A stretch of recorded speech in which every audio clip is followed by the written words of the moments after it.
Yo.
Good morning, everybody. Rise and shine.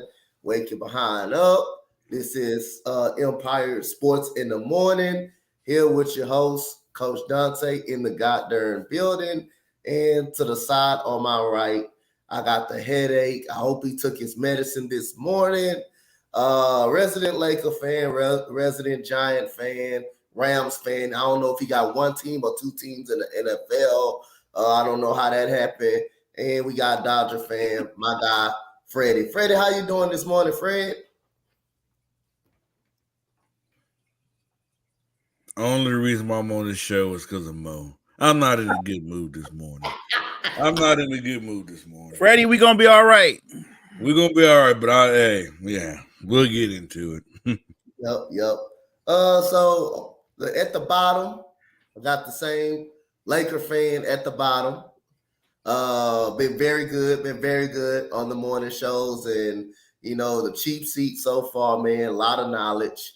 Laker fan, the same Laker fan as Freddie. The Laker family. I got to deal with this Laker family early in the morning. So how you doing, Mo? How you doing? I'm blessed, man. All right, so hold on, Coach. Hold on. What's up, Anthony? How long have you known me? Anthony, you've never seen me run from a loss. So don't do that, sir. Good morning to you. Don't do that, Anthony. So since Freddie got something on his chest, man, got something to get off his chest, you guys got something to get off your chest. I guess we'll get right into the whooping that the Lakers absorbed last night. Lakers did lose the game in a blowout, in probably a blowout fashion. The game wasn't really that close. The Lakers was managed to get it down at least 12 points, 10 points. They got it down to single digits. I know they got it down to single digits last night. They lost the game 125 to 118, but the game was actually a blowout. I know the score indicates better. The score indicates it was better, but it was actually a dominating game by the Los Angeles Clippers last night. The leading scorer for the Lakers was Austin Reed. LeBron James. LeBron James, 33 points, 8 assists, 7 rebounds. Second leading scorer was Austin Reeves last night with 20 points, and the leading scorer for the Clippers was actually Norman Powell last night, who killed the Lakers last night. Kawhi Leonard had 25. Kawhi Leonard had 25. Freddie, go ahead and get it off your chest, sir. Go ahead and get it off your chest, boss man. Listen here. First, I'm going to start off with this. And I'm not using – and listen, what I'm about to say is not an excuse, okay? But it's facts. The NBA have to do a better job. There's no way in hell the Clippers should have 4 days off and the Lakers play a back-to-back on a big game like that. I'm just saying. Because that definitely contributed. You can tell that the Lakers came out. They didn't look too interested in playing basketball. They probably got in 2 o'clock in the morning on yesterday back in LA. So that was definitely a problem. I'm not going to blame that 100% on that loss. Number 2, I was never really that high on Darvin Ham from the get-go.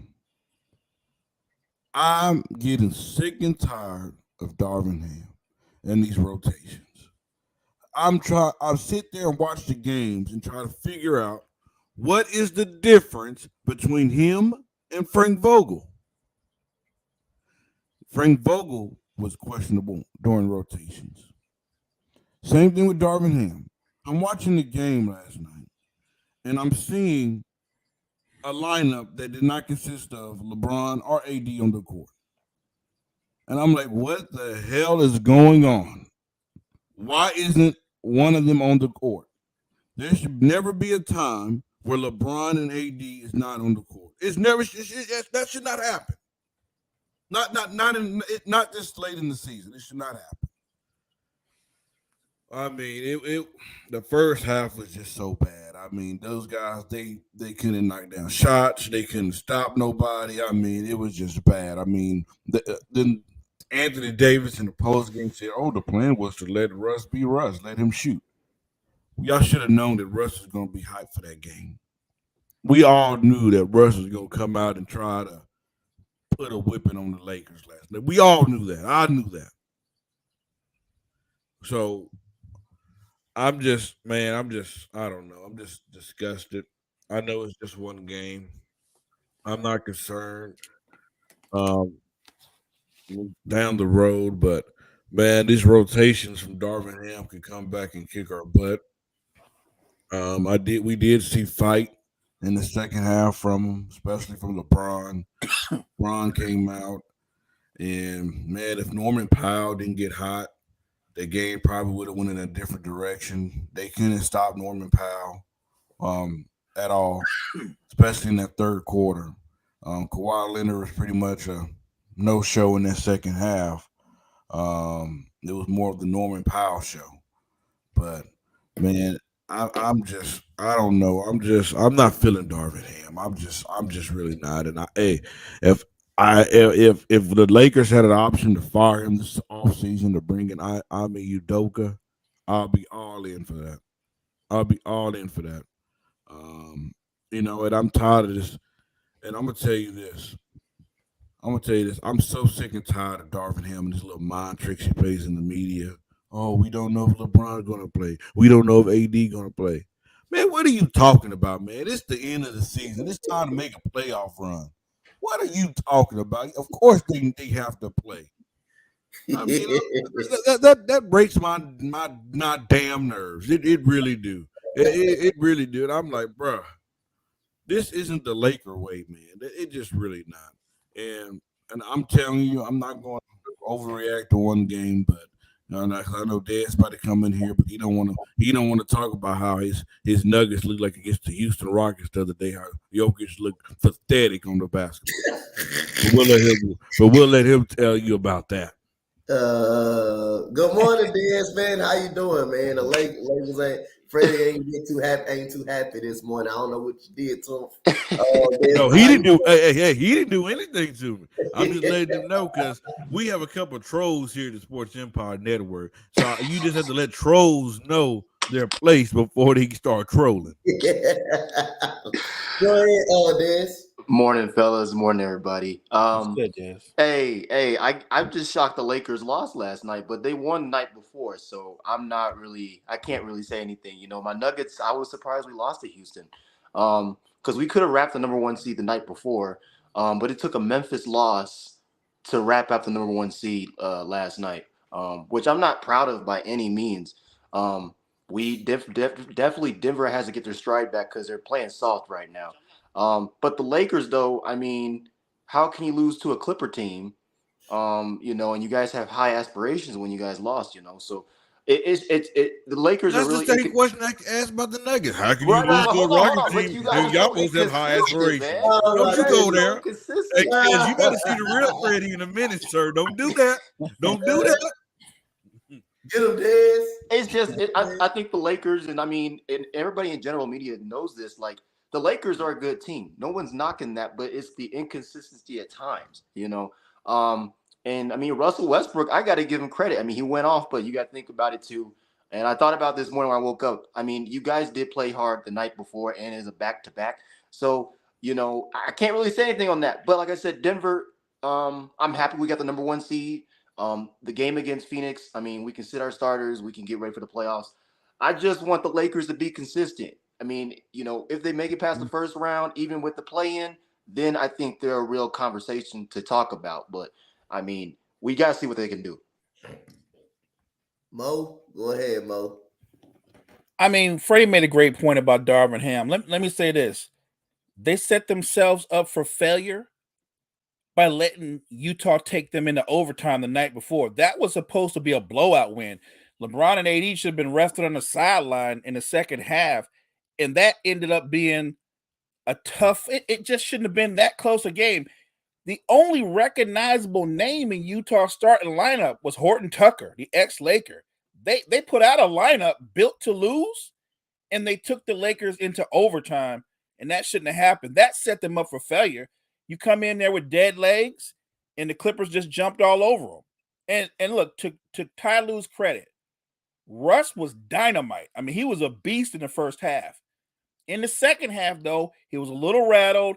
He was a little shaky with the turnovers in the shooting, and Ty Lue didn't hesitate. Pulled Russ, put Terrence Mann in, settled them down. They went straight ISO ball, gave it to Norman Powell, and Norman Powell was just destroying the Lakers. They had no answer for him. I was watching the game, and I was like, why are we shading somebody towards Kawhi? Shade somebody towards Norman Powell, because the man lived at the free throw line. Mm-hmm. I just thought Ty Lue made adjustments that Darvin Ham failed to make. And there was a moment, or at least maybe a 5-minute span, like Freddie said, you got to have either AD or LeBron on the floor at all times. You got to stagger their minutes, because when you put that lineup out there that he had, nothing happened. They were stagnant. Because there's only really a couple of guys that draw the defensive attention in. I like Austin Reeves, good, solid player, but you can't really run your offense through him like they were trying to do during that span. The Lakers put themselves in this position. And so now we're in the play-in. It's not over. We still can move up, but we could have settled this last night. This is all on the Lakers. And Key, you do realize that when there's big story talks, you have to talk about them. I mean, I hear people say, "Oh boy, Laker talk." That was a big game last night, and any sports show would be selling out if they didn't cover games that happened last night, especially when it's time for playoffs. But like I said, I'm not too high on Darvin Ham. He got out coached. This isn't the first time he's got out coached. And I just don't think the Lakers can take 1 year flaws, especially when we're trying to do something here. I'm just saying. And Mo, the game against Utah, I've questioned why wasn't Vanderbilt in the game in the fourth quarter, especially when you needed help on the defensive side. Right. Why wasn't, what's going on? D'Angelo Russell. Injury's supposed to be, not that serious. We're going to rest him. But he's missing games. Like, we needed him in Utah. Like, he's missing games. So is the injury really serious, Darvin? Like, that's why I say don't be playing these media games, bro. If he's hurt, just say, hey, he's hurt. But if he's not, then okay. He need to play. And it's going to be tough. I mean, you got Phoenix on Friday.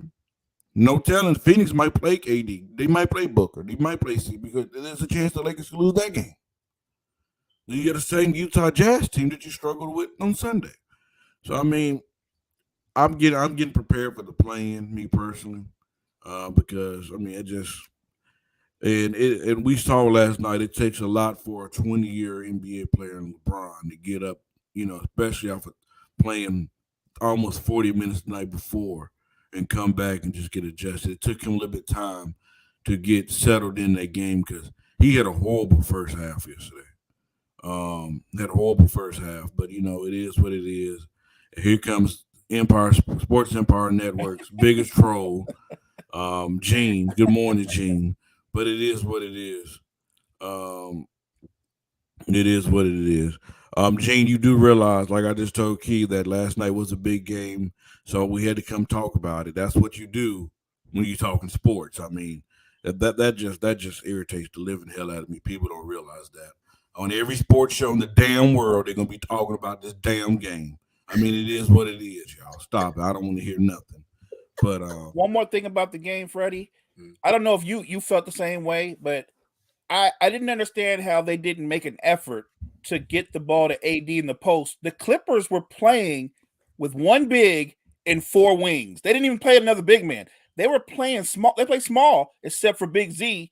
And the Lakers did not try to pound the ball into the. They should have been attacking the basket at all times when somebody plays that small. And instead, they were settling too many times for jump shots. Look, no shade. Salute to the Clippers. They played a solid game. They got the win.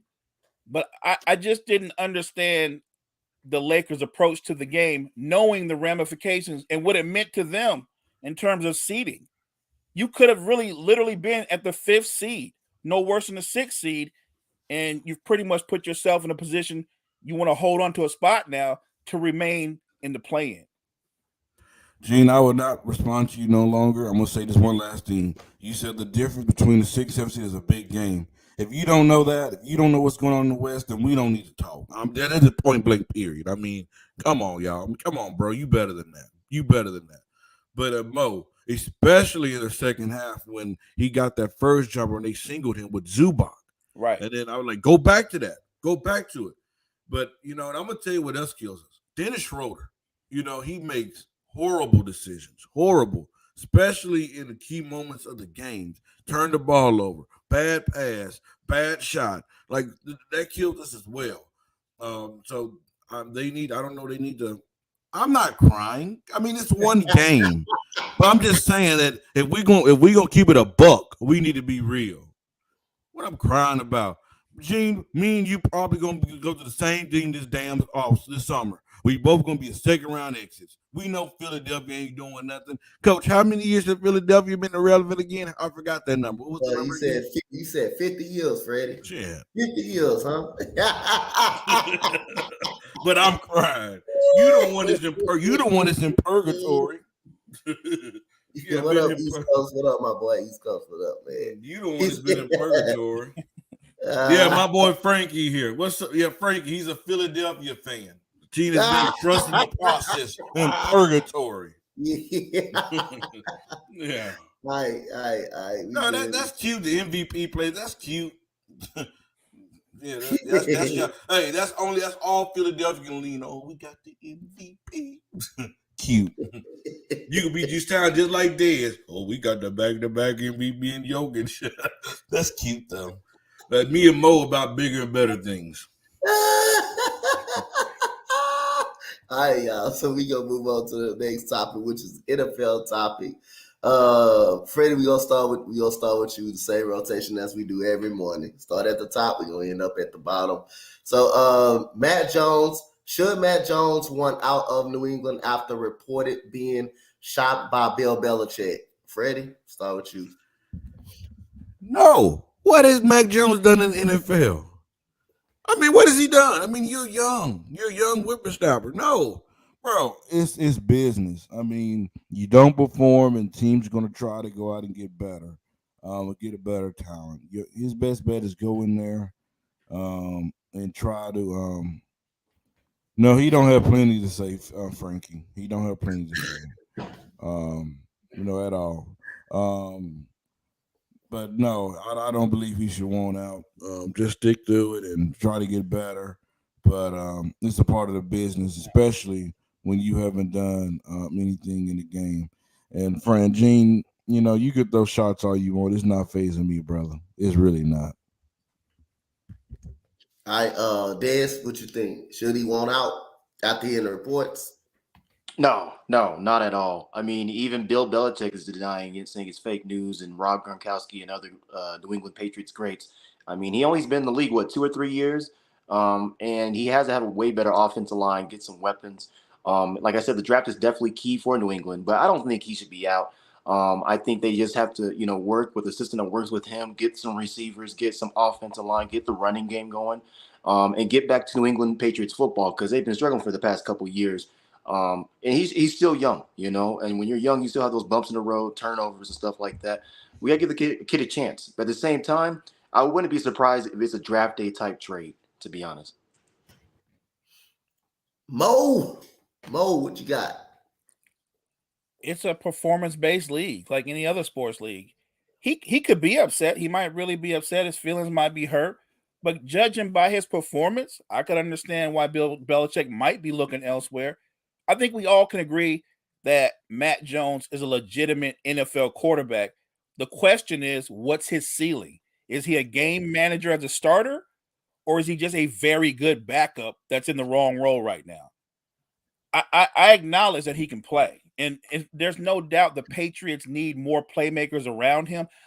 From what I've seen, and I've watched more than a few of their games, he seems like the kind of quarterback that I would call a complimentary quarterback, similar to Jimmy G in the sense that he's not going to win you games, but at his best, he won't lose you games. I think he's a high level, at his best, a high level game manager that just needs more playmakers around him. But I don't see why his feelings would be hurt. I think he knows what he is. Yep. But I can't hear you, Freddie. But Mo, what I'm surprised in, and this is to me, this is an offseason that's full of weapons that's available. I mean, we have names of DeAndre Hopkins, Odell Beckham Jr. I mean, we even heard Keenan Allen's name out there. I'm just surprised that New England have not been aggressive by getting him a number one receiver. We've seen the Giants pull off the trade of getting Darren Waller. I mean, I agree. They need to put some pieces around him and see what he really can do. And we're talking about DHop in a few minutes. But I'm just, the Patriots gonna have to put something around him to see can he be the quarterback for your franchise. Because let's just be real. We've seen quarterbacks or organizations believed in them where they gave them a number one option. And once they got that number one option, they took off. We seen what happened, what Amari Cooper was to Dak Prescott. We see what Stephon Diggs was to Josh Allen. We seen what AJ Brown was to Jalen Hurts. Jalen Hurts. I mean, we've seen these organizations go out and get these number one receivers, and these quarterbacks take off. And I think that's what New England has to do. I think you make a great point, Freddie. The fact that there's guys out there that can make plays like a DHop, and they're not pursuing that, maybe that says a lot about Belichick's belief system in Matt Jones. Maybe he thinks, what's the point of bringing in DHop if you can't get the ball to him? Because I've watched the Patriots play. Mac Jones, he don't throw the ball downfield. He don't push the ball down the field. He's more of a dink and dunk type, which isn't terrible. But then when defenses know that you play that safe, that Alex Smith way, they jump on routes. I'm not sure, like I said, I'm not sure he's any more than a very good game manager. And you can win with a game manager with a dominant run game and a dominant defense. The Patriots have Can you though? Can you? But they're not dominant on both or either side of the ball. Mo, can you? I mean, when was the last time we seen that? I mean, we see San Francisco, and I believe I've always said this. San Francisco is primed to win a championship right now. These last couple of years has been their best opportunity, and I feel like that door is closing. Don't say that. Well, the reason why I say this is because they don't have Jimmy G now, right? But I believe Jimmy G was part of the reason what held them back is because they don't have because I believe you have to have a quarterback that can make plays, and we seen y'all in the Super Bowl, a few years ago, where in the fourth quarter when they needed their quarterback to make plays, but he wasn't there. No doubt. And I believe if you had a quarterback like a Josh Allen, a quarterback like even a Dak Prescott, somebody that can make plays, I believe that y'all would have won the Super Bowl then, and you probably would have won last year. No question, but with all the talent that they have on the defensive side of the ball, some of the playmakers that they have on offense, You're not gonna have a shot to have a Josh Allen. You know what I mean? You're gonna end up with guys that are like a couple of tiers below that. You're right. The Niners are built to win a title, with the exception of the most important position. Jimmy G, he got them to a Super Bowl. You're right. But when they needed him to make a play, when they needed him to step up, he could, and he never was the kind of quarterback that's going to throw you into a win coming from behind. I think Jimmy G was he was a game manager. He didn't lose games, but he wasn't going to win a game either if you had to come from behind. Right. The Niners are they're kind of at a purgatory right now because Purdy's out. He's not going to be ready to play by the start of the season. And then you're worried about what Trey Lance is going to do coming off his injury, hence the reason why they bring in Sam Darnold. I'm not so sure, and I'm a Niner fan, that day one, Sam Darnold not our starting quarterback. Well, I'm gonna tell you, this is just, I'm still surprised. I'm very questionable. Like Aaron Rodgers, I didn't think you want to go to the Jets, and the Jets is a great option. They do have a top 5 defense. They have weapons. They have all this. But have you not thought about San Francisco? Could you imagine Rodgers down there in the San Francisco? He would own the NFC. He would own it.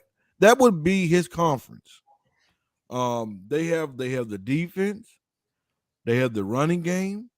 I mean, they have everything. I mean, I believe if they would have got Rodgers, they would have brought in a number 1 receiver as well, like a DHop, like somebody that can, go out and create separation. But I'm preaching to the choir, man. My concern is because we don't know what's that line. If you have 3 quarterbacks, you don't have no quarterback.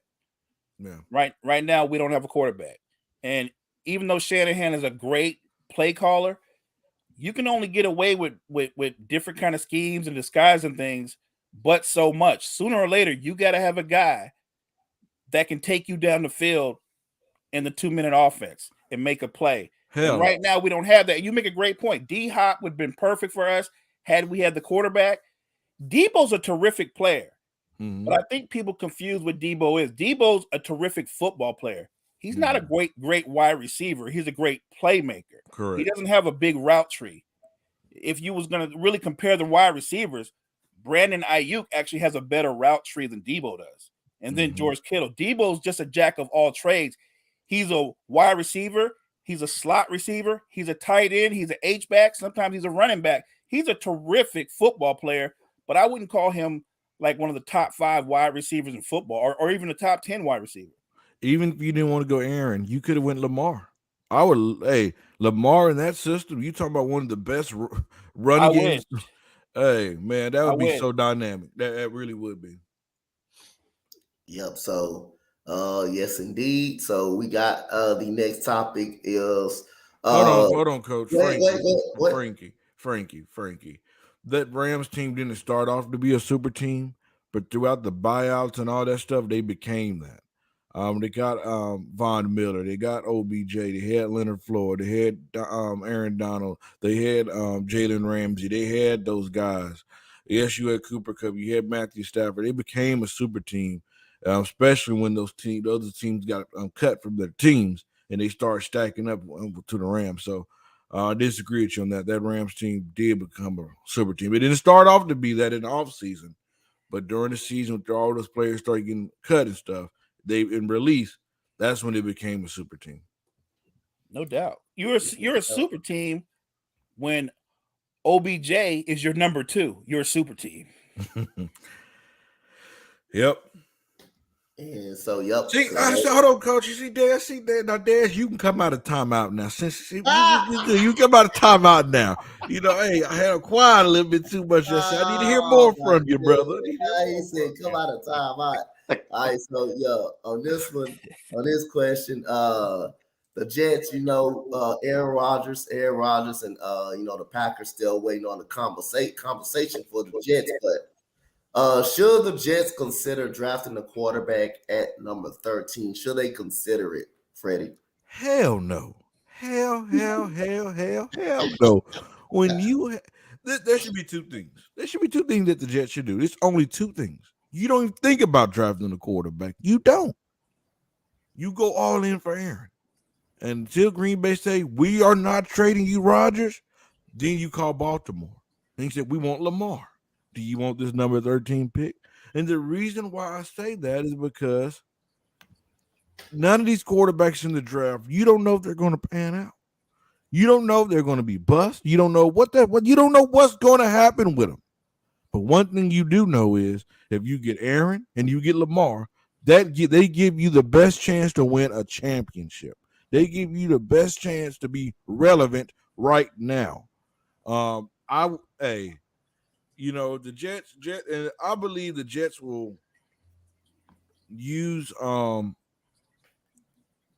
that pick to improve their offensive line, because that is still a huge problem with the Jets. They need to improve that line. But I don't see them drafting a quarterback. I believe the deal with Green Bay will get done. I believe it'll be sometime around draft time when that trade will get done. Jets is not in no rush. They know what's going on. Aaron's not going to play Green Bay no more. Green Bay's going to have to eventually trade him. Yep. Some point in time, they're going to have to trade him. It's going to be a situation just like, I hate bringing them up, but the Lakers, with how they had the Russell Westbrook. And no teams was buying in all year long, but we saw when the trade deadline came in where, teams get desperate, and we've seen teams get desperate.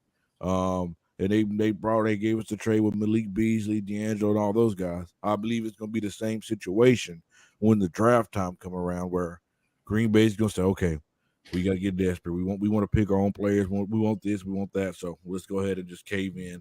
We'll do the trade for a second, a third, maybe a first, but depending where. Okay, Des, what you got, man? Should they consider drafting a quarterback with number 13 overall pick? No, not at all. Their biggest weakness right now is their left tackle with Mekhi Becton. He can't stay healthy since he's been drafted. He's only played in 15 games. And they got Dwayne Brown, which he's 32 years old. So even if you do get an Aaron Rodgers at some point, you got to make sure your offensive line is good and your linebacker core as well, because it's getting kind of old, and they're playing more coverage linebackers than ball hog linebackers in the league now. But I mean, Frankie, he's right. The Jets are the laughing stock of the AFC East. I mean, they really aren't relevant since last year. Bro.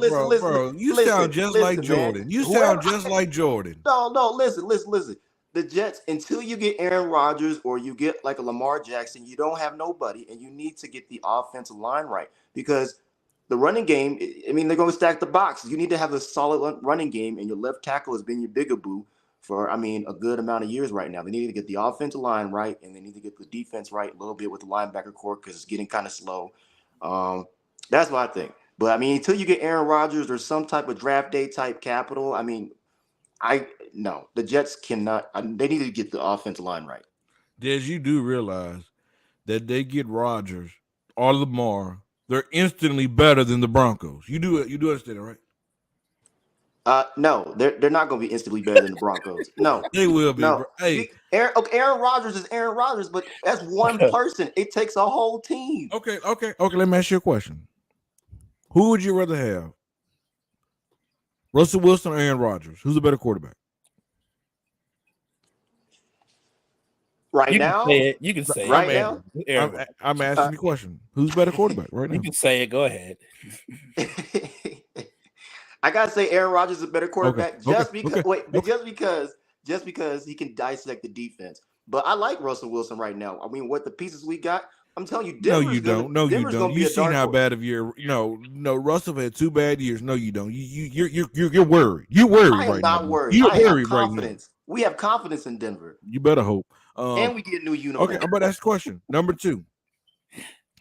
To me, both offensive lines are suspect. Do you agree with that? As of right now? I do. Yes, as of right now. I go with Denver. They're both suspect, bro. They're both suspect, but Denver's is way better than the Jets.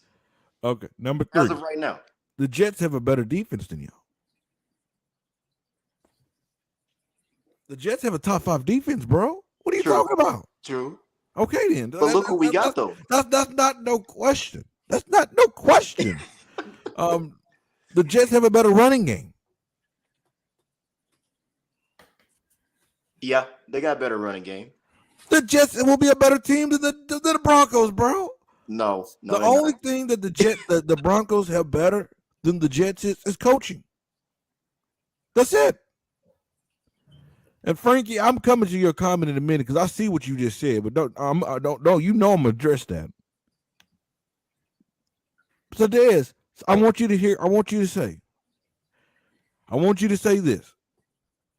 The Jets will be better than the Broncos if they get Lamar Aaron. Say it for the people one time, please. The Jets will be better than the Broncos if they get Lamar Jackson. But if they get Aaron Rodgers, they're not going to be better than the Broncos. I'm telling you that now. Years. We play them this year too. So I mean, and the only reason why I said because if you got an Aaron Rodgers that does elevate your team, it does elevate your game. But I say it's going to take probably 2 or 3 years just to get that system right because you can't just plug and play somebody and think you're magically going to beat expectations. Because the guy has serious injury issues as well. Who? Aaron Rodgers. He's old. When was the last time he was hurt? When was the last time he was hurt, bro? Last year, the year before that, he's always hurt. When? Dad, you tap dancing again. You tap dancing. You gotta fight back. You crazy as hell. You crazy as hell to think that Lamar Jackson, his inaccurate behind, is gonna be better than the most accurate passer in the football than Aaron Rodgers. You crazy. I'm saying Aaron Rodgers won't be. If you have a Lamar Jackson, that's a different story. He is a dynamic player. I mean, he's a run threat. He could throw the deep ball. I mean, he has an arm. He can't throw the ball like Rodgers. He can't. Nobody can. Patrick Mahomes is the closest person to it. I'm saying if the Jets get Lamar Jackson, I'm happy with that. But, I mean, we all know Aaron Rodgers is going to go to the Jets. It's just when. I just don't think the Jets are going to – they're going to beat their expectations from last year, but they're not – I mean, it's going to take 1 or 2 years. You remind me of our guy Jordan. You can't say nothing bad about Baltimore. You just like him. I'm a Bronco fan. Yeah, I know. We all know. Frankie, I've always been the Giants fan. I was born in LA. And kind of, okay, he had a little thumb injury, but that's not really a major injury. Rodgers has been pretty much durable. That's what the point I just want to bring up, that he don't have an injury problem. Lamar has an injury problem, though. We don't want to talk about that, though. But I'm sorry, Coach. I just had to address. No. You good. I love it, man. I love it. Mo, I got to get to you before I touch on David Byrne question. But go ahead, Mo. I'll keep it simple. Their draft history of quarterbacks says don't draft a quarterback. The Jets are terrible at drafting quarterbacks. They don't need to draft a quarterback. They need to shore up that O-line. Because when you bring in an Aaron Rodgers or any quarterback, but especially an Aaron Rodgers, who doesn't really scramble, he extends plays when he needs to. You need to keep that man upright. If Aaron Rodgers is upright, I know they're going to win the division, but I think they have higher aspirations if they've got Aaron Rodgers with the playmakers they have on the outside, a playmaking defense. They're going to be a problem. They're going to be a problem. I might get that dream matchup in the playoffs. I might get Aaron Rodgers versus Pat Mahomes. That's how good I think the Jets will be if they get Aaron Rodgers. We all want to see that, brother. We all want to see that. We don't want to see Wilson and Mahomes. We don't want to see that. We want to see Mahomes and Rodgers and Josh Allen. Josh Allen's our Mahomes. We don't want to see Russell Wilson. Come on. I'm a Russell Wilson fan, but the current version of him, look, I don't have any doubts because of how bad he was last season. You bring in a Sean Payton. Of course, he's going to be better than he was last year. The question, though, is they didn't bring Russ there to be better. They brought him there to take them to a Super Bowl. And when I look at the other teams and the other quarterbacks in the AFC, I think they brought Russ there like 3 years too late. And I'm not too confident on that offensive side for the Broncos. I'm just not. I mean, I understand, you can bring in the quarterback, but who's he throwing the football to? Dez, can you answer that? Oh, I got you, man. I got you. You do? Oh, yeah. Denver's going to do something. They got people to throw it to. They just don't stay on the field. That's the problem. Facts. They just don't stay on the field. They got people. We can't stay on the field. KJ Hamler's always hurt. Sutton's, he's really declined. But I think with all the backlash and the trade rumors and stuff like that, I mean, their wide receiver core is really tight like this, you know. So when it comes to it, off-season workouts, they gonna mesh. They're gonna be a dark horse team. I understand with that because Russell Wilson has declined from the year he came with Denver. He's declined majorly. He's a quarterback that loves to push the ball downfield, and he needs to read the defense better with Sean Payton and his offensive scheme. I wouldn't be surprised if Denver makes at least to the divisional round. We face her at Patrick Mahomes. Well, Des, But we, not to cut you off, but yeah. look what they've done in free agency. They're put the linemen that they added. Those are all run. That's for the run game. They're going to bolster up their run game. Yeah. They're trying to be a power run game. They actually want to take the ball out of Russell Wilson's hand. Oh, they did that. Yeah, like I said, I agree with that. What I'm saying is, they're looking what I'm saying is, out of Russell Wilson. Right. I'm saying he's the type of quarterback like that. But with Sean Payton's system, it's more of a run first, bootleg type system, which we all know that. So for me, I'm happy with that because that takes pressure off Russ. I feel like what we did in free agency with P. Ryan and Williams slowly getting back. Now, Williams will not be the same player that he was before with that burst because the type of injury that he had is really gruesome. Guys really don't come back from injuries like that the same player. With the wide receiver and the weapons, for Freddie's question, I feel they hungry. With everybody and all the trash talk, Jerry Jeudy, social media, we talked about this before on the show, a previous show. Players always look at social media. I think they're hungry. And with Tim Patrick coming back, don't be surprised with Denver, man, because they got their core back. They're getting healthy. They're going to be a scary team. But what I'm saying, though, Des, do they have that number one guy that we know that every week in, week out, he going to put up his numbers, that he's going to create separation? Then they got Jerry Jeudy. But, I mean, we haven't really seen him take off like we've seen other wide receivers, bro. That's what all I'm saying is, and I agree that if I was the Denver Broncos, I would really consider making me a run first offense. We've seen Seattle do it. That's the key with him. People want to complain that you had beast mode, but that's the key to win with Russ. Run first team and let him, play action pass. I mean, he can use his legs and run the football as well. But bro, I'm just saying, don't get your hopes up because I'm gonna tell you the Chiefs not done yet, y'all. The Chiefs got to get them a number one receiver, and I believe they will get that number one receiver because that's what we know them to be. That's what we know them to be all about in this Patrick Mahomes era. One more thing, Denver, and you're right. You guys are all right. I'm just saying, don't be surprised maybe next year or the year after that where Denver is keeping up with Kansas City Chiefs, because you can think about it. This year when they played them alone, they've kept up to them with toe to toe except one game, and they're coming right there. I mean, our defense is still a good defense. You talking about 2 years down the line, my brother? My brother, hey man, get that Michael Jackson tap on, get it on. Get that moonwalk on, brother. Get it on. Yes, I got to touch on this question that Bird had said about Lamar Jackson with the Houston Texans, which I would actually love, but it's not going to happen. They're not interested in Lamar Jackson. They're going to go by and they're going to develop a quarterback and go ahead and draft a quarterback. It's already came out. So they waiting on the quarterback. They drafting the quarterback. It's completely confirmed. So I think that's so dumb. I really do. I'm sorry. No, it ain't. I can't follow. Coach. The reason why I say that is because there's no shots at none of the young men. We don't know what they're going to bring into the NFL. The NFL is a whole different monster. But we know what Lamar Jackson is made out of. We know what Lamar Jackson will bring to a team. I mean, we've seen top 5 picks in the NFL become bust. In sports, period. We've seen them become bust. We don't know what none of these guys, like, you mean to tell me you rather draft a guy than get a guy that you already know what can bring to your team, that he can elevate you to winning? Like, if you clean the wax out your ears, you'll know what I just said. I just said if they traded for him, I wouldn't mind. But I know that I'm talking about a young quarterback. I don't mind. Coach, you have to use your same advice, but I'm gonna reverse your advice to another advice. You have to listen before you can speak.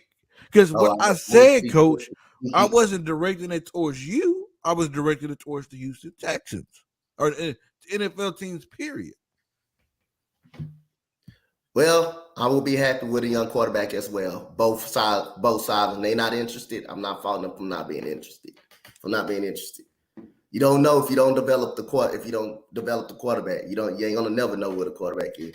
How a young quarterback gonna come out.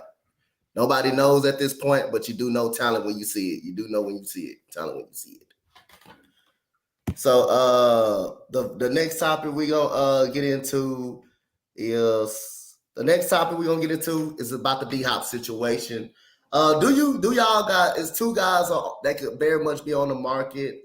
We know DHop is not going to play another down for the Arizona Cardinals, and we do know Austin Ekeler's contract situation, against the Chargers is kind of suspect, and he's on the verge. I think he wants out. He elaborated that he wants out if they can't get a deal done. So, Freddie, do you think these guys will be traded on draft day? We know DHop is not coming back. That's for sure. We know he's not coming back. Sam Ehlinger, if he doesn't get a new deal, he's going to be out. I think the Chargers will definitely consider drafting a running back because of that situation at that point. Do you think they will be traded by draft night? Do you think that actually will happen? No, I can actually see them getting released. There's already been reports about DHop getting released a few days ago.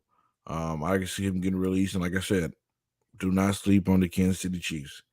I believe that's the location for him. I believe that's where he's primed to go. And I'm gonna tell you, you get Patrick Mahomes, DHop, man, oh man, oh man. Woo! Good night, I'll ring it. It will be, it's gonna be tough. But I can see them getting released. Des? I wouldn't be surprised. I wouldn't be surprised if it was a trade on draft night, because the wide receiver class is not as strong, and the compensation you could probably get for future assets. But DHop, recent reports saying he's spoken to the GM of the Cardinals. It's been positive conversation. DHop has already hired an agent to kind of get the ball rolling for him as well, and kind of getting the best. He wants to get the best situation. He wants to go to a system that fits his skill set. And I agree with Freddie. I mean, Kansas City wouldn't be a bad destination for him to go to rejuvenate his career. He gets that shine. He'll get the stats and gives you a chance to compete for a Super Bowl. Austin Ekeler, I just feel like it's another kind of like a Zeke situation where he's getting disrespected. I mean, he even said that out in reports, Austin Ekeler, if I played for that's like the last option for him is if they can't get a deal done and he has to stay in for the Chargers, that's the last place he wants to play at. So I feel like for him, if he doesn't get released, at least go somewhere like Buffalo, So I feel that both of them might get traded for future assets. Mo? I think DHop might get released. It's not a lock, but I'll say this. The only way he gets moved otherwise is if he agrees to restructure his contract, and I'm not sure he's going to do that. But if you're the Chiefs and you get the opportunity to get a guy like that attacks the basketball or football, I would argue that DHop, he's got the best hands in football. He's a monster. And the addition of him, it elevates an already great player in Travis Kelce, because then you have to double Hopkins. It opens up things for Kelce to be even that much more deadlier. It also makes the second and the third wide receivers more available. That's the kind of dynamic presence he has. So I think he does get moved, be it released or restructuring of his deal. With Ekeler, very good running back, but he's the kind of running back, he's not really a dominant running back. I think him and his agent would have to realize he's at his best in a zone scheme. A zone scheme would fit him perfectly. You want to get him 15 to 20 touches. I don't care if it's 7 catches, tosses, screens. He's that kind of football player. So he could fit in a lot of places, but a zone scheme would bode well to his skill set. Yep, definitely. Imagine if the Chiefs get DeAndre Hopkins, having Travis Kelce and DeAndre Hopkins on the same team with a stud running back, 7th round pick Isaiah Pacheco for what he showed last year. Golly, the AFC West That's For years scary. to come, man. Y'all, Hey, y'all. hey, I'm gonna say this: if the Chiefs get DHop, don't be surprised if OBJ will follow. Just saying. Boy, I feel bad for the AFC Yeah. West, bro. If that happened, I just really feel bad Yeah. for that. The reason why I say that is because a few weeks ago, Dez Bryant put on his Twitter, "Man, I can see DHop and OBJ going to the Chiefs." Hey, guess who liked that tweet? Patrick Mahomes. Mahomes did. He liked it, the tweet. Man won the Super Bowl with a bunch of threes. I'm just saying he won with not twos, but with threes. Mm-hmm. So, yep. So, which player will be moved in the NFL offseason? Which player that will be moved in this offseason? Before the season start, it could be a player before the season start. If y'all have to guess which player that will be moved before the season started. Out of those two, Yeah, which player will be moved? Or I any think player, any player, but out of those two, which player that you think most likely? I think Hopkins. me too. Hopkins. I. So should Mike Brown, Mike Brown, get Coach of the Year? Yeah, we talked about that the other day. Most definitely, he's to me, he's a lock. Especially being the 20-year drought Sacramento's been in, coming in there 1 year, getting these guys to buy into your system, having one of the best offenses in the NBA this year. And I mean, they've beaten really good teams. It's not that like they've just been beat up on the bad teams. You know, they've been beat up on a really good team. We've seen Fox and Sabonis really lock into that star power. We've seen Murray. I like that kid Murray, the power forward. He definitely have a shot on him. I'm definitely going Mike Brown. They play no defense, but they'll light it up on you though. Yep. Dez, what you think, Dez? I gotta be. Hey, Freddie took the words right out of my mouth. Mike Brown. I mean, you elevate a team for a 20-year drought in the playoff, not getting in the playoffs, and then they make the playoffs and one of the best offenses in the NBA this season. They're 46-30, and he's built a culture where it's more of a family aspect. He knows that these guys sacrifice time with family, and everything else like that. And it's not like a 9 to 5, like, oh my gosh, we're going to work. They're actually having fun. As he says, it's like a family type culture. When film study, these guys buy in, and Sacramento should definitely be proud. So Mike Brown for sure for Coach of the Year. But I want to show some love to the coach at OKC. He's had a great first year as well. 38 wins. And I like him as a coach. I like his fire. I was watching him the other night in Mo, and I was like, damn, I wish the Lakers had a coach like that. It showed fire. He has fire to him. I like that. But he got those young guys to buy in. And he'll be a great coach to come in his league as well. Yo, I mean, like I say, no matter if they make the play-in tournament, right now they're in the play-in tournament. As of today, they're in the last spot. But if they don't make it, this is success for them. Even if they don't, they're in the South May. If they make it, it will be better. But again, if they don't, nobody projected them to have at least 38 or possibly 40 wins this season. So that's a good step up with all the draft capital they do really have too. They got plenty of tools to play with. If they can get a young player, they can get a star player with those draft picks if they ever decide to. They know how to draft, huh? I got a question. Yes, sir. I know the talk has been all about the alien and Victor. If you was OKC, would you go all in this offseason to try to get him? But I go all in. I would consider. I think Wemby will be actually the consensus number one pick. They have the mo to do it. They have over 20 draft picks, first round picks. So they have the mo to do it.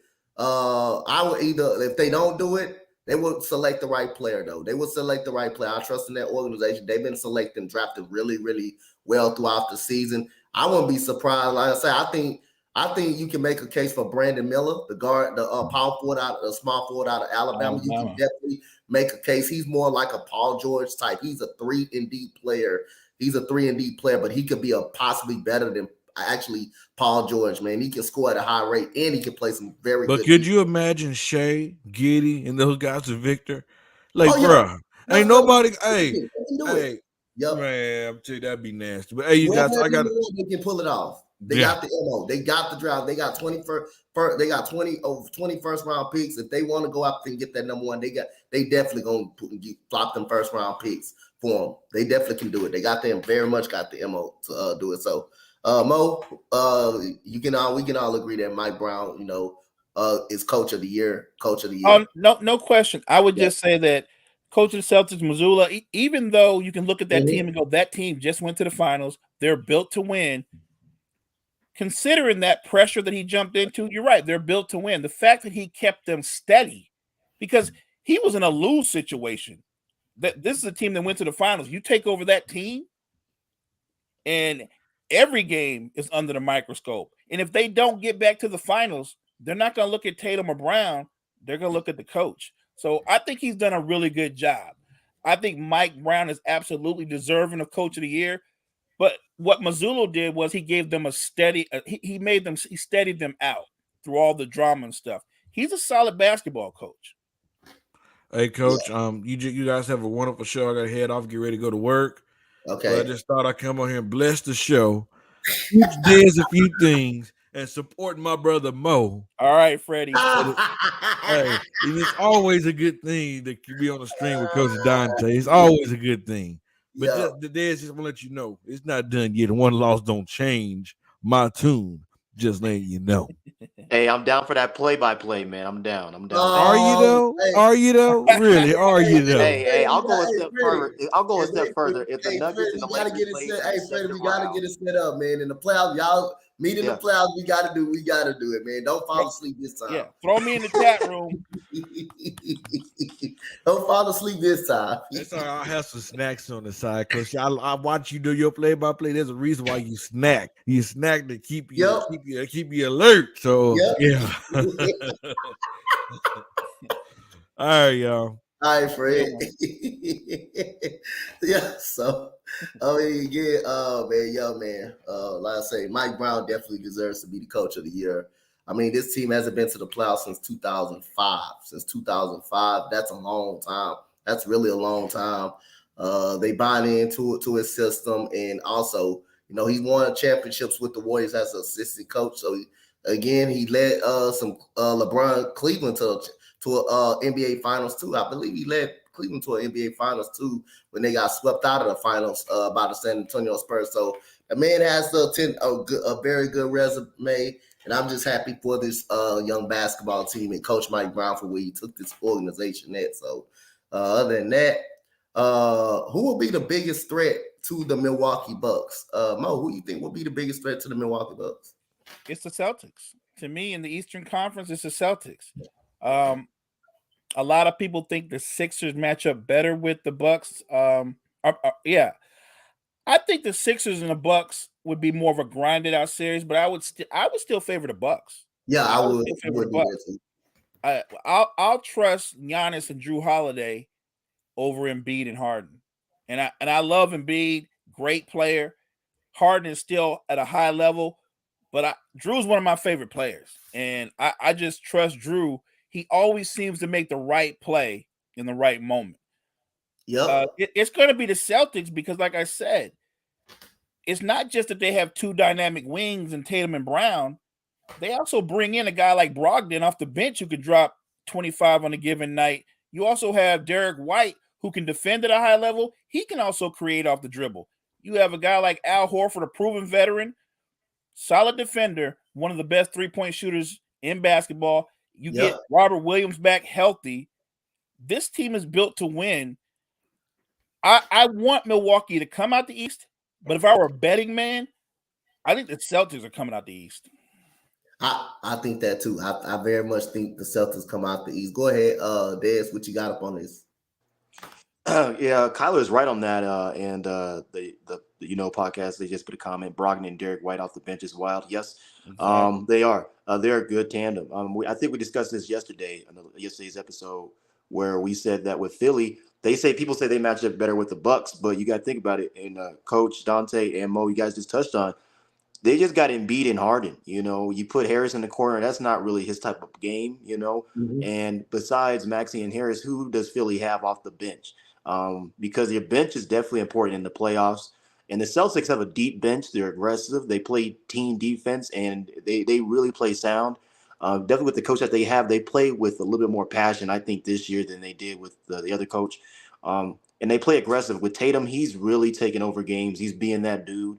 He's maturing in the game. But I got to go with the Bucks going in the East, but I say the Celtics for sure. I say Celtics, not Celtics, but Bucks in 6 games against the Celtics. Yeah, man. I mean, like I said, we elaborate this too many times on this podcast already. The Celtics have played the best team defense in basketball. You look at the definition last year, how they played Kevin Durant and shut him down. We know you're not gonna shut a superstar down individually. Sometimes for a superstar like that, you gotta play team defense. You're not gonna stop him, but you can kind of how can I say, you can kind of like dissect them a little bit and make them work a little bit by showing them different bodies. And the Celtics are good doing that. Grant Williams, who you can't move up out of the post, who's really strong, and also that can shoot the three ball. That can shoot the three ball really well. You got Marcus Smart, who can guard 1 through 3. And also, it's hard to back him down in the post when you're trying to put him in the post. Malcolm Brogdon is a plus defender. You got all of these guys on the floor. Even when Luke Cornett comes in the game, that big fellow, you got him. You have him. So they got so many different guys they throw at you on the defensive side. And Robert Williams is a plus if he plays. We already know how good he can turn the game around with his defense above the rim. Al Horford is a veteran that can still knock down threes and play very well on the defense. They got so many guys that can play defense, switch, and that move their feet pretty well. And Derek White was in that San Antonio system over there. He knows a lot about the defensive side. He comes over here. He makes a presence. So they got so many guys, man, that can switch, that you cannot bag down in a post.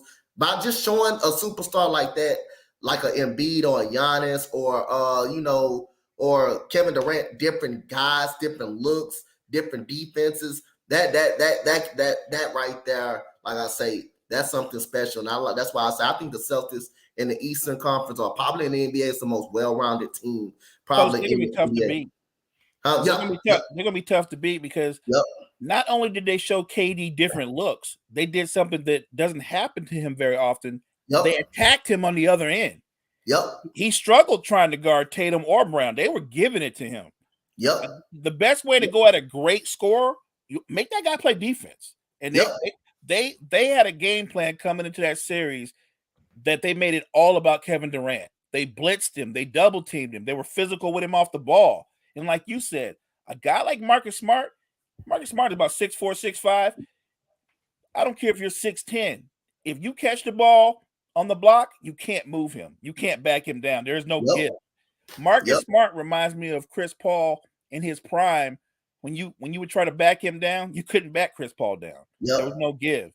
The Celtics are the most well-rounded team in the NBA. There might be teams with a little bit more firepower, but I'm talking about what you present on both sides of the floor. There's no teams in the NBA that equal out to what the Celtics as a unit can do on both ends. I think they have great individual defenders. They do. They're so good at switching and helping the helper. They recover so fast as a unit. When they're right and they're on a string, they can shut you down for multiple possessions. They, like you said, they got. I think they got very good one-on-one defenders. Everybody can defend. Any guy on a perimeter that they have, they can defend one-on-one if they have to. Team defense, though, man, hey, when they set their defense in the half court, you hate to have to go against that. Marcus Smart reminds me of a young Houston Patrick Beverly. You love playing with him, but you hate playing against him.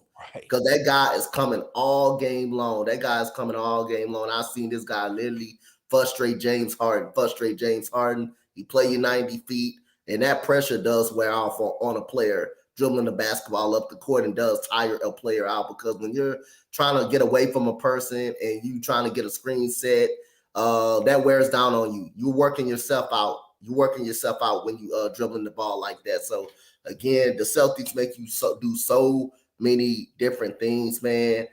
They can adjust so fast in a 7-game series. That's why I think the Celtics. You know, I gave them a slight better edge over the Milwaukee Bucks, but against the Sixers, I just think the only thing with them, you just got Embiid and Harden. You can't have Embiid, you know, just scoring 53 points in the game when you have 103 and nobody else just show the hell up. You can't have that. That's not going to work in a 7-game series against a Milwaukee Bucks team and a Celtics teams that are actually can beat you in a 7-game series, that are proven in a 7-game series. You can't do that. You can get away with it probably with Brooklyn, but you can't get away with it when you go in the second round. Right. They can't even get away with that within Miami versus Miami. I'm gonna tell you that right now. They're not getting away with that with Miami. Miami can on the borderline.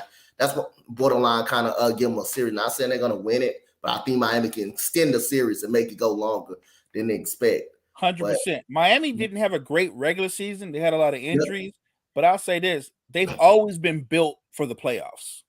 Jimmy Butler is built for the playoffs. You'll see the best version of Jimmy Butler in the playoffs. And I think as Jimmy Butler goes, they go. He's the kind of guy that when he goes, they'll follow his lead. I think that I'm hoping, because I'm all about competitive series. I want to see Philly against Miami. It's no shade against the Nets. I just don't think the Nets present any kind of challenge to Philly, but the Heat do. Yeah, I think the Heat is the best option for that 6th seed for him. I think the Heat will really give him a challenge. I don't think the series will be dominated. I don't think it will be a blowout. The Sixers probably could win it in 6 or 7, but I wouldn't. If you ask me, if Miami somehow upset them, would I be surprised? No, because Miami done it. They done it before, and they can definitely do it. They can definitely do it. I think that's the best matchup to beat the 76ers right there. So. Now we got to revert. We talked about the Lakers. We can't get away from the Lakers, and we can't get away from Denver. We can't get away from Denver at all. So we not get away from Denver. So the question, I'm gonna let Dez answer this since you the resident Denver guy. So we're gonna go. What is Denver ceiling in the playoffs? What is Denver ceiling in the playoffs? How far you think they can actually go? Honestly, it's up to them. It's what they can make out of it, because right now you're the number 1 seed as of yesterday. I think was there 2 games left or 1 game left at this point, and so you got time to rest your starters. The biggest question for me is health. Jamal Murray, okay, you got back from a gruesome injury. Now you have a thumb injury. You took some time off a little bit, so now we're trying to think: can you stay healthy? That's 1. 2, can Denver be consistent? As we were talking about the Lakers earlier, the Denver Nuggets can be inconsistent at times. And when it comes to playoff basketball, in the past year, besides the bubble, they've always had a first or a second round exit. But this year, I think with everybody being healthy, you have a Michael Porter Jr., you have an Aaron Gordon, Murray with his thumb, which I don't think that'll be a problem. I think he just has to suck it up a little bit and get going, because Jokic can't do it all by himself like Embiid does with Philly. Jokic can facilitate. And with Denver, with the pieces that they added and they drafted, I give the GM credit. With Christian Braun, he's a little bit like a Patrick Beverly a little bit. He gives you that defense. He does give fits to guards. I mean, with Steph Curry, he's done with the best of them. And you got Peyton Watson, the guy from UCLA. He's starting to emerge on the bench. So with Michael Malone, what I think with these last couple games, I think Denver was trying to see, okay, who can my bench players be in these playoff series? Because you have your starting 5. We all know about the starting 5. It's about the bench. And I think how far Denver can go is what, like I said, is what they can make out of it. You know, with the first round series, they're not taking anything off. We have the home court advantage. We are better at home. And with Jokic and Murray, if they score more, I think, than 30 points apiece or 20 or 30 points apiece, they are really unstoppable. When you got them two going with the pick and roll game, and then you get the 3 with KCP, I think Denver can make it to the Western Conference Finals, close to the finals this year. The biggest bigaboo is if the Lakers, they face the Lakers, that's the biggest bigaboo. Because with Phoenix, I think Denver will give Phoenix fits because the home court advantage. The first 2 games will be at Denver. Any opponent will have to play in Denver first. So with the home court advantage, Denver, it's their game to lose. And with Mike Malone, he's a good coach. But it's the playoffs, and he has to coach a little bit better. Yep. So, Mo, what you got on this, Mo? if you go by what they've done in the regular season, and when you look at their starting five, I think they have like, aside from the starting five, they've got like 6 or 7 guys that average double digits in scoring. So if you got Aaron Gordon around 16 and Porter around 17, Jamal Murray at 20 and the Joker around 25, then you got Bruce Brown and KCP through two both very high level 3-and-D guys. On paper, I'm just talking about looking at roster to roster, the Nuggets should be going to the conference finals on paper. Yep. But games aren't played on paper. And some teams are built for the regular season, some teams are cut from a different cloth, and they take it up a notch in the playoffs. I think Denver has all the talent, and we've seen Joker put up numbers. Joker puts up numbers. He's a great player, but is he the kind of great player that can will his team on a deep playoff run? I think that question is still an open question. If you're asking me, do I think the Nuggets are going to the finals? I do not. I don't. I think they're missing something. I don't know what it is. It may be the coach. I think they're missing something. Maybe it's that I don't think Joker's got that dog in him. Maybe he just don't have that. He have talent. You can have talent. You can put up numbers and not have that dog in you. Karl Anthony Towns is the epitome of talent. He's a top 5 talent, but he has 0 dog in him. Yep. I just don't think the Nuggets are going to go. I don't know why. You're right. They're the number 1 seed. But if you ask most people who aren't diehard Nugget fans, and even some diehard Nugget fans, the Golden State Warriors are like at the 6th seed. And I think people are still more afraid of Golden State than they are the Denver Nuggets.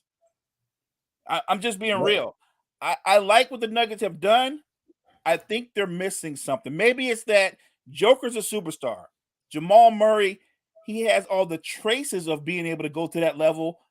But I don't think I don't think his ceiling is superstar. I think he's an all-star, which there's nothing wrong with that.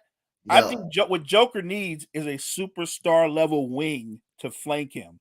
Porter Jr. is really good. He'll always be really good. Aaron Gordon is a solid player. He'll always be solid. But those are both good, not great players. I think Joker needs a great player to flank him. And until they do something to recognize that or amend that, I don't see them going to the finals. Yep. Oh, one thing to touch on though.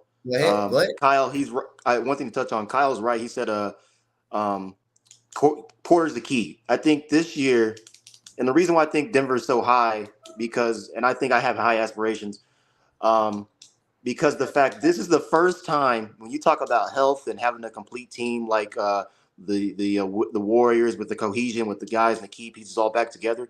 Denver does. This is the first time, I think, since the bubble that they've had their core guys. And you've seen, even though the bubble's a different story than what it is now, I feel Denver has, like Mo said, you got to have another person besides Jokic. We all know that what he can add to the game. Murray, he can definitely add something to the game. I think the key person right here is Porter. His defense is getting better, but his shooting, oh my gosh, the 3 spreads out teams. And I think Denver and the Warriors, I would like that matchup, to be honest with you, in the playoffs. I think that'll be the key one there. If they get past, they're going to get past the first round. We're talking the second round. If they go against Golden State or Phoenix, that will be the test for, I think, Denver fans and anybody else, I think, in the NBA watching the playoffs. If they get past that, I would not mind a Celtics and Denver finals, to be honest with you. I think it'd be evenly matched, 2 great teams. I think Denver can make it. It's after that second round, but Porter's the key for me. If your team makes it to the finals, that'll be an amazing achievement. But if you make it to the finals and you match up against the Celtics, that won't be a good series. That might be a sweep. You might get you might get a game, but that's a terrible matchup for Denver. But Denver but the thing about Denver, when it comes to home games, it reminds me of what the Warriors did. Remember when the Warriors were really scary at home when they were in the playoffs and nobody wanted to play in Golden State? The atmosphere, and I'm just saying this as a Denver fan, the atmosphere when you're in that stadium and how this city has embraced the Nuggets and Nikola Jokic, it is special. It is special what they're doing this year, the number 1 seed, the first time in franchise history. I just feel they need to switch that gear. When they were on that run during the regular season, when they were winning games, blowing teams out, they kind of have to get to that same type of attitude, that dog in them, because like you guys said, if you don't have that dog in the defensive presence, you're gonna be soft, And they were soft against Houston, coach. They were soft against Houston. They can't get soft. And I think with Mike Malone, where he said those comments, if I'm a player, I'm fired up, man. I'm fired up. This is playoffs. I feel you, Des. What I would say is, though, talent is one thing. Talent is a luxury. Mental toughness, that's something that's inbred in your team, in your team leaders, and in your core. I'm not a Warriors fan, but I know that Clay, Steph, Draymond, even Iggy in a lesser role, Steve Kerr, that core, that's a mentally tough team. That's it is. But I'm telling you right now, Denver this year is mentally tough. Look how many people have doubted them, and look how many people year in year out. The last year when the playoff and the exit because they weren't healthy. The year before that, same thing. Guys weren't healthy. When the bubble, and when they had their starting five with Kevin Porter and Jamal Murray. And even though it was the bubble, they made it all the way to the conference finals. Now, this is a different playoff than the bubble for sure. Hey, Des, I'm going to give you one of them Freddie moments. Who'd they lose to in the conference finals? They lost to the Lakers. They lost to the Lakers. Hey, but you know what? KCP. I'm just messing with you. No, you're good. But look, KCP even said, if Denver's team now, oh my God, they scary. And the KCP is a big addition too. It's a big addition. Des, you're 100% right. But here's the thing about your team: high level offensive firepower. But you guys are a middle of the road defense. Y'all are ranked like 15th in defense. So you guys can score, but can you get stops when you need to? Because you guys are a middle road defense. And the first person that most teams attack, you know who they attack? They attack Joker. You know why? He has zero lateral quickness. He can't play in space. They attack him. And most teams pretty much get whatever they want offensively because his deficiency defensively. So I understand what you're saying. I agree with all your points about the firepower, about Porter Jr., except one point. I don't know if this year is different from any other Denver year until we get in the playoffs and they win round one or win round two and so on and so on. But as of right now, they're one of those number one season. You can appreciate this. There's a lot of teams that won 58 games or so in the past, and we were like, still don't get them going to the finals. Yep. I like Denver, and I think they're talented. I just don't think they're going to the finals. I mean, like I said, and that's why I said my answer is it's what they can do. It's up to them. How far they can go, it's up to them. It's the mental toughness because Denver has struggled at times. If your coach has to be outspoken during media press conferences to get you up and fire you up, that's not a good look, And Kyle's right. It's the first time the number one seed. Does that add pressure? That's the biggest question. Oh, yeah, sure. That does. But I think Denver right now, they wrapped it up. They got it last night. I think their biggest thing now is, okay, what's our matchup? Who we going to play? Hey, Des, guess what? Maybe one of the best things that happened to your team is Joker didn't win the MVP, right? Let's assume that Embiid's going to go ahead and be that dude. That actually might help you guys out because when you have the pressure of being a 3-time back-to-back MVP, you have to go on a deep playoff run. All the pressure in the world is on you. So I actually think him not winning it, that takes a little bit of the burden off of him. It actually shifts all the burden to another guy in another conference. But I actually think that bodes well for your team going into the playoffs. Oh, no doubt. And I think both MVP candidates like, it doesn't matter to me if I win the MVP. For Jokic, he's won it 2 times respectively. I think this year his mentality has definitely changed a little bit more like, hey, you know what? He even said it. I don't even care about it. I want to win a championship. You've already brought 2 MVPs back home to Serbia.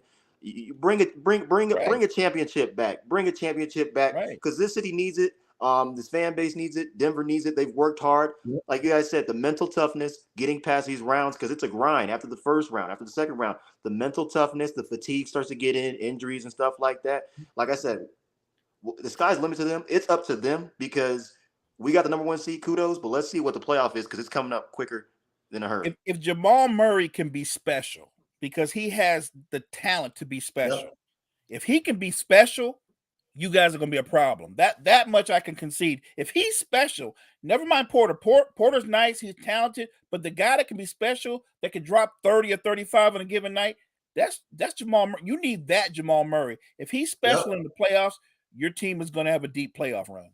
Yep, and I think he knows that too. If he can do what he did against in the bubble, that type of Jamal Murray, that is definitely a scary, scary team.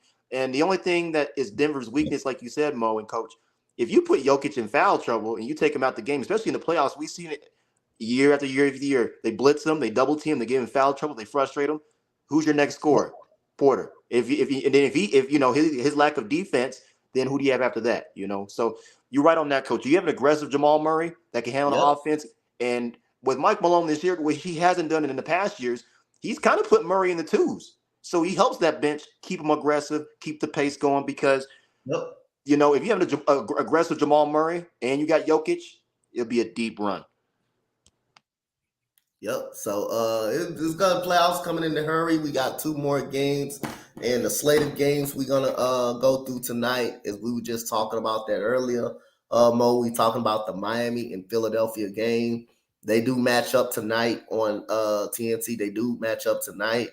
Philadelphia has a 68% chance win probable for us to match up right there. So the guys are out. Is Kyle Lowry, which is he always been out. He's always been out since he became a Miami Heat.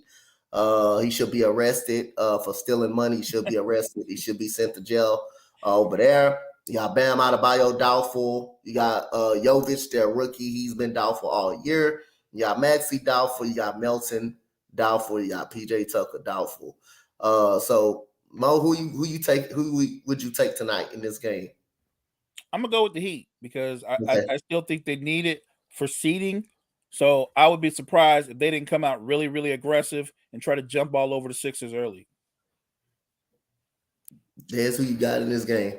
I got Miami. You know, Miami has something to play for. You know, get everything together, get that playoff spirit a little bit in there. You know, and Philly, I think they already wrapped up their seeding, right? Correct?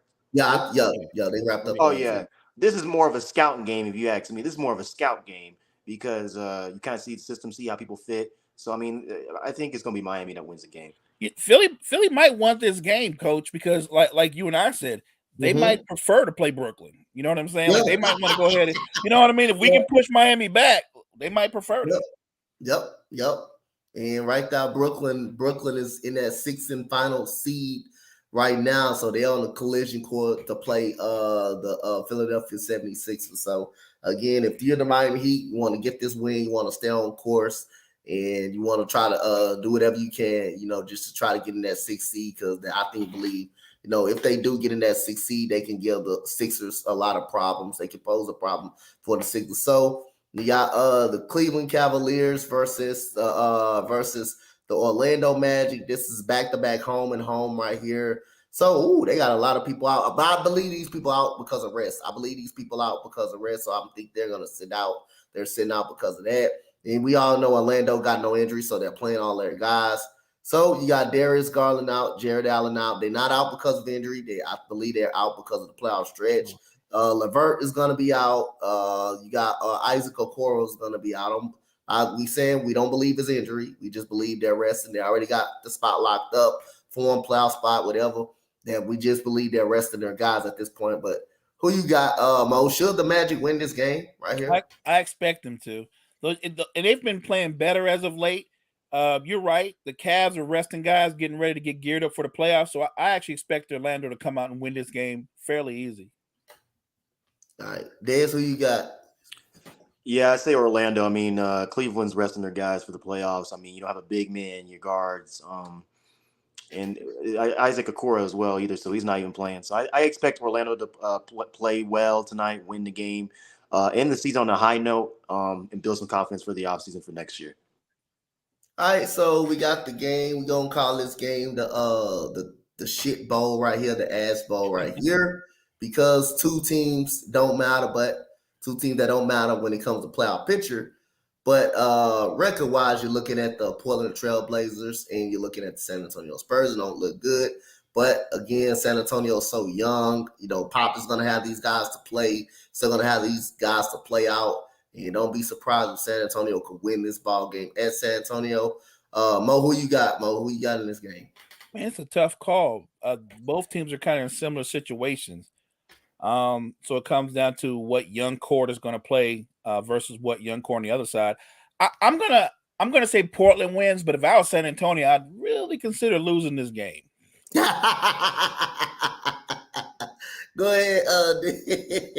Hey, Mo just took the words right out of my mouth, man. 'Cause you get one step closer to Vic, man. You get one step closer if you lose this game. But Chauncey Billups, I think he needs to win this game.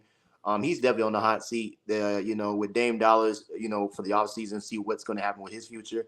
I go with Portland. I feel like, you know what? I mean, they're going to come out swinging, in the season on a high note, and try to play for their coach because the coach is on the hot seat. And for San Antonio, it gives you one step closer if you lose tonight to get Vic and definitely try to turn that franchise around. A loss is a win. Yep.